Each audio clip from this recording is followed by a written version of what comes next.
फैसलाबाद से रिपोर्ट हो रहा है कि 300 से जायद सरकारी रिहाइशगाहों पर अफसरान का अब तक कब्जा है और अब ये तमाम मामला जो है एसीसीटी के सपोर्ट किया गया है और आप ही इन्वेस्टिगेट करेंगी। तो अब ये कार्रवाई कब शुरू होगी?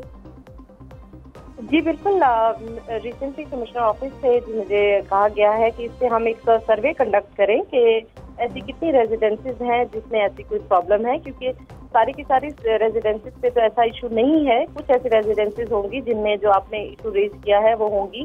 कि उसमें कोई हाउस अलाउंस है वो डिडक्ट हो रहा होगा, या वो उससे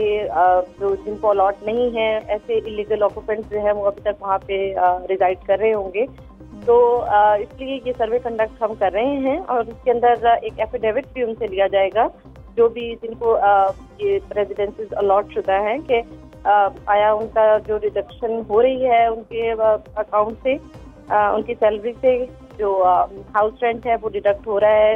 इसके अलावा क्या उनका अपना कोई घर तो नहीं है फैसलाबाद के अंदर। शुमाना साहबा, हमारे नुमाइंदे हमें ये भी रिपोर्ट कर रहे हैं कि कुछ अफसरान तो ऐसे हैं जिनकी ट्रांसफर भी हो चुकी लेकिन फिर भी वो सरकारी जो रिहाइशगाह है उस पर कब्जा किए हुए हैं, अलाउंसेस भी ले रहे हैं वहाँ के। ये तो बड़ा अनफॉर्चुनेट है।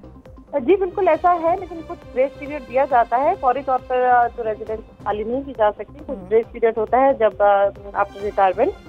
लेकिन वो देखना पड़ेगा कि वो आया उनका वो ग्रेस पीरियड भी गुजर चुका है, और अगर गुजर चुका है तो फिर हम रिकमेंड करेंगे कि जी उनको फौरी तौर पर खाली करवा लें। लेकिन सबसे पहले वही बात है कि सर्वे होना जरूरी है, हम देख सकें कि ये सिचुएशन किस हद तक ग्रेव है और ऐसे कितने जो है हाउसेज हैं जिनके ऊपर ये इशू आ रहा है, और उसमें थोड़ा सा टाइम लगेगा क्योंकि जैसा कि आपने बताया तकरीबन 200 प्लस जो है हाउसेज हैं, तो उसमें थोड़ा सा टाइम लग जाएगा। इसमें हम जैसे ही सर्वे कंप्लीट होता है तो फिर वो इन्फॉर्मेशन भी आपके साथ शेयर करेंगे। शुमाना साहब, जिन लोगों का हक बनता है, अब जाहिर सी बात है कि जिनको घर मिले लेकिन उन पर कब्जा है, उन लोगों की कोई शिकायत अब तक पहुंची आप तक?